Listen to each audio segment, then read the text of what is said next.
I didn't come here to be disrespected.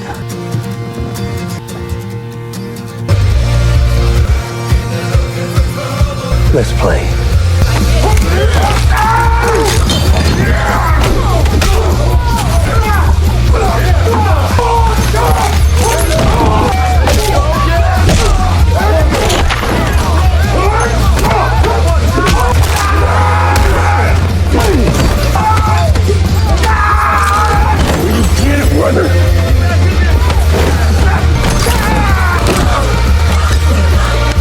Bye, asshole. Enough! At the beginning of the movie, we open in Chicago, on a job site belonging to Garcia and Family Construction. Levon Cade runs this crew, and he runs it well. The kind of foreman who knows every worker's name, and every worker's kid's name too. What nobody on site really knows is what Levon used to be.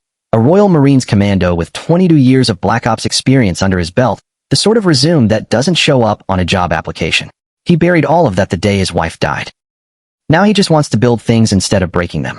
We're also introduced to the family who owns the company. Joe Garcia, warm and a little sentimental, his wife Carla, who basically runs the business day to day, and their 19-year-old daughter Jenny, a college student who does admin work for her dad between semesters, and, when nobody's watching, plays classical piano well enough to make grown men cry.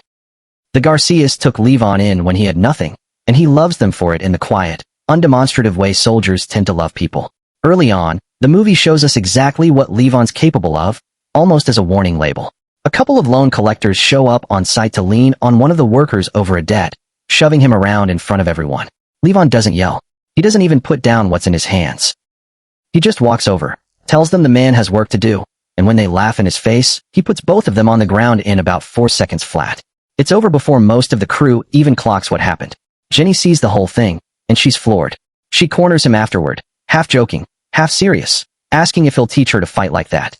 Levon laughs it off, no chance. But there's a nice beat here where she brings him lunch her grandmother made, and he tells her she never saw any fight. Fine, she says, but you owe me one. If I ever need you to have my back, you will. He agrees without really thinking about it.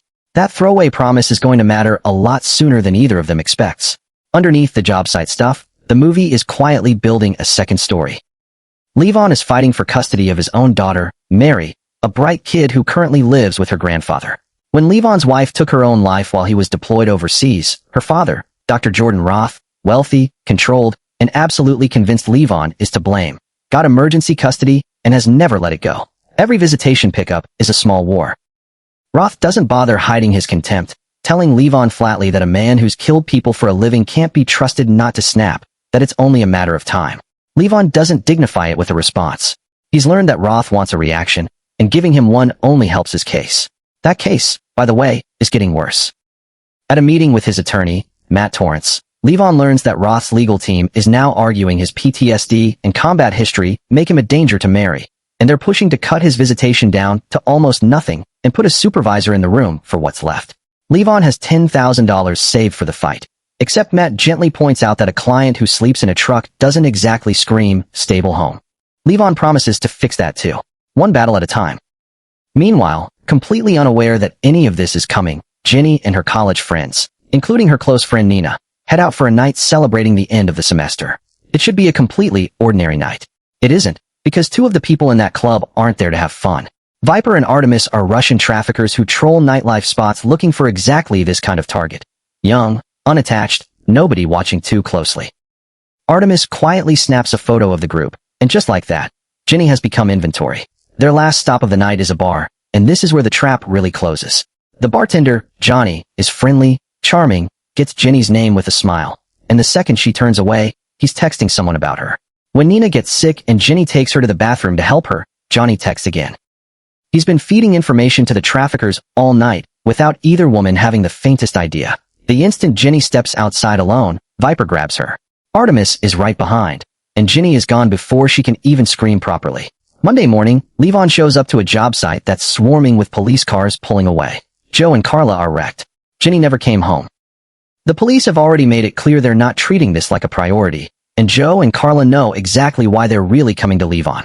They know what he used to be, even if he spent years pretending otherwise. They offer him $50,000, plus 20 more for expenses. Levon turns them down flat. Not because of the money, because he spent years trying to bury that version of himself, and he's terrified of who he becomes if he lets it back out. He drives straight to see an old friend instead, Gunny Lefferty, a blind former Marine raider who's known Levon since before everything fell apart. Levon tells him about Jenny, dances around the real question, and Gunny, who can apparently read Levon better with no eyes than most people can with two, cuts through the performance immediately. He tells Levon he doesn't need permission to do the thing he's already decided to do. He just needed somebody to say it out loud for him. Levon actually laughs, because of course that's exactly what happened. The next stretch is the emotional hinge of the whole movie. Levon goes to the Garcia house and finds Joe alone, replaying an old video of Jenny playing piano, unable to even look his wife and workers in the eye. Levon tells him the family needs to see some hope. And then he tells him something we haven't heard yet. When Levon's own life came apart after his wife's death, most people wrote him off. Joe didn't. Joe and his whole family were patient with a broken man when they had no reason to be. Levon considers them family because of it, and now he's going to prove it. He promises to bring Jenny home. Joe breaks down, and for the first time since Friday night, there's something like hope in that house. From here, the movie shifts gears completely. This is where Levon Cade the foreman disappears, and the operator underneath takes over. His first lead is the bar where Jenny was last seen. Watching from the shadows one night, he catches Johnny dealing drugs out the back door after closing. A nice little discovery that gives Levon exactly the kind of leverage he needs. He photographs the deal, plants a tracker on Johnny's car, and follows him home at a careful distance. What happens in that house is brutal and efficient. Levon gets inside before Johnny even realizes he's not alone, and when Johnny goes for a gun, he's staring down the barrel of a shotgun instead. Levon shows him Jenny's photo and asks one question. Johnny lies badly. So Levon ties him into his own bathtub, runs the water, and makes it very clear he's not leaving without a name. Under that kind of pressure, Johnny finally cracks. These people, he gasps, are next-level dangerous, the kind of organization that erases entire families to make a point. Before he can give Levon anything more useful than that, two of Johnny's Russian contacts show up outside, calling his name. It goes sideways fast. Johnny screams a warning. The two men open fire through the door, and Johnny takes the bullets meant for Levon. Levon returns fire and puts both men down for good. Checking the bodies afterward, he finds the tattoos that confirm what he already suspected. This isn't some small-time trafficking operation. This is the Bratva, organized Russian mafia, and now Levon has killed 3 of their people in one night without meaning to start a war. He pockets the cash he finds on them and disappears into the dark. The Bratva doesn't take long to notice. A captain named Wolo Kolesnik arrives at the scene the next day with his 2 nephews, Danya and Vanko Karchenko, sons of a much more dangerous man named Simon. Wolo isn't fooled by the staged scene. The missing cash and the shotgun wound tell him this wasn't the men killing each other. Somebody new is playing in their sandbox, and Wolo intends to find out who. Levon, watching Wolo's crew from a distance, gets a sweet, grounding little moment in the middle of all this tension. A video call from Mary, who absolutely should not be calling him from school, just because she misses him and wants to say she loves him. It's a reminder of exactly what he's fighting for on 2 fronts at once. Then he refocuses, tails Wolo home, and sets up surveillance in the trees outside his house. What he sees isn't pretty. Wolo's wife, Svetlana, tries to get him to come to bed, and he backhands her instead. She storms out into the night, furious, and the second she's gone, Levon makes his move. Inside the house, hot espresso in Wolo's face, one clean punch, lights out.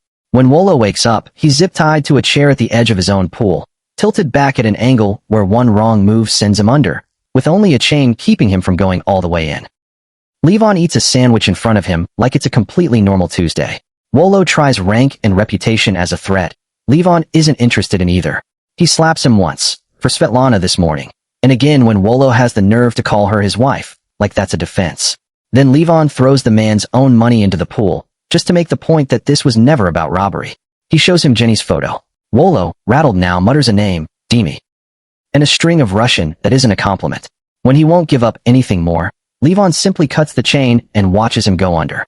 Outside, Levon runs the Russian phrase through a translation app and can't quite place who this Dimi is supposed to be. He's about to find out the hard way.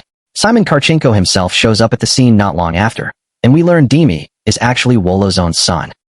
A spoiled, reckless kid who runs the trafficking side of the family business because his father can't be bothered to control him. Simon gives his men one order: find whoever did this and bring him in alive.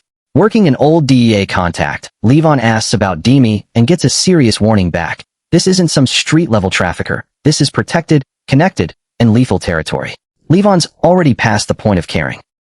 He mentions the trafficking angle, and the agent points him toward a specific bar as a place to start digging. This is where the movie's best set piece kicks in. Levon walks into that bar with cash in his pocket and murder in his back pocket. Figuratively, mostly. Inside the security room, Artemis clocks him instantly on the cameras as trouble, and her tech gear even picks up the outline of a gun on him. She sends a guy named Dougie out to deal with it. Levon flashes his money and gets waved inside to meet the man actually running things. Dutch, a former soldier turned dealer with his own biker crew on retainer. Dutch pats him down for the gun, and Artemis whispers in his ear that Levon's a cop. Levon denies it, refuses to empty his pockets on principle, and Dutch signals his men to make him. What follows is Levon single-handedly dismantling an entire biker gang without breaking a sweat, which, understandably, impresses Dutch more than it worries him. Two old soldiers recognize each other fast, and Levon spins a lie about his usual supplier going dark, needing product immediately. Dutch bites. They agree on a price, a pickup, and a plan. The buy itself goes exactly like a trained operative would run it. Meet at a cafe, hand off the cash, get a burner phone with instructions. Levon drives away with drugs stashed under his seat as promised, and the second he's alone, he pulls over on a bridge and dumps every bit of it into the river below. He's not here to deal. He's here to get closer to Demi. That same night, in a much darker corner of this story, Ginny is delivered to a paying client. She fights back, hard enough to leave the man needing dozens of stitches. And Demi, informed of the incident and already furious about the money it's costing him, orders her killed on the spot. It's only a last-second change of heart from the client himself, who wants a second try instead of a refund, that keeps her alive one more night. It's a small, ugly mercy, and it buys Levon exactly the time he needs. Dutch calls the burner phone soon after with an invitation. A sit-down with the people above him, dress sharp, bring cash. It's exactly the opening Levon was angling for. At the meeting, he's searched, introduced to Demi under a fake name, and vetted with a planted ID that miraculously checks out. Demi shakes his hand, gives him a fresh supply and a code word for reorders, and sends him off with a warning wrapped as an invitation. Impress him, and there's more business coming. Levon flushes this batch too, the second he's alone, then goes back to his makeshift command post to keep working the case. Piecing together photos and Johnny's old phone data, he finally connects Viper to the same bar Dutch operates out of, and makes the mistake of watching the place from his car, one time too many. Artemis's surveillance catches him again, and this time, Danya and Venko come rolling in armed and ready. Levon barely gets away, stealing a motorcycle and tearing through the streets with bullets chasing him the whole way. He loses control, slams into a parked police cruiser. And of course, on a night like this, it belongs to two dirty cops already on the Bratva's payroll. They knock him out cold and hand him straight over. Levon wakes up zip-tied in the back of a moving van with Danya leaning over him, demanding to know how he knows Demi and why he killed their Uncle Wolo. The second Venko starts tying his legs, Levon explodes into motion. The fight inside that van is chaotic and close quarters. The driver gets shot in the crossfire, the van fishtails out of control toward the river, and by the time it comes to a stop, Levon's the only one still breathing. He shoves the van the rest of the way into the water himself and walks away. Simon, forced to identify both of his sons on cold slabs, is done being patient. He convenes his whole war council. Meanwhile, Demi is getting chewed out by his own bosses, the client's medical bill, the money lost, Jenny still somehow alive. And he's ordered dead or answers by two of Simon's hitmen, Carp and Nestor. They find him mid-celebration at a club, deliver the news about his father, and show him a photo pulled from that fake ID Levon used. Demi recognizes him instantly. Now everyone in this organization knows exactly whose face they're hunting, and thanks to a hacker on the payroll, exactly where to find him. The Bratva's revenge lands somewhere Levon never wanted it to, Roth's front door. While Levon's driving, he gets a panic call. Nobody picked Mary up from school. He grabs her himself, and on the drive, she notices her grandfather isn't answering his phone, which isn't like him at all.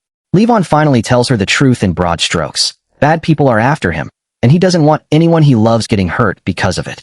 Using the location she shares with her grandfather, they track him home, and arrive to find part of the house already on fire.